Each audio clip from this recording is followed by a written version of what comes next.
Saan yung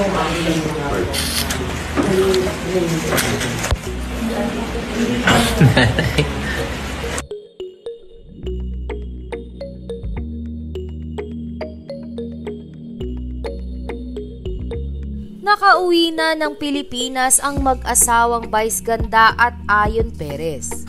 Maaalala na ilang araw din ang tinagal sa ibang bansa ng dalawa. Una nga ay sa bansang Hong Kong kasama ang It's Showtime family. At sa Thailand naman kung saan ay nagkaroon sila ng kanilang mga oras sa isa't isa. Samantala, ipinakita ni Unbogable star Vice Ganda sa kanyang Instagram account ang maikling video nila ni Ayon Perez kasama si Nanay Rosario sa kanilang bahay. Spotted din ang anak-anakan nito na si Ryan Bang na binidyohan pa ang pagiging sweet ng mag-asawa.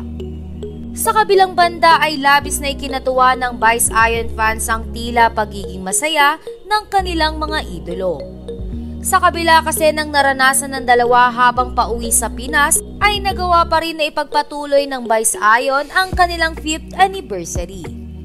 Sa katunayan ay naglabas ng vlog ang dalawa na patungkol sa kanilang 5 taon na pagmamahalan.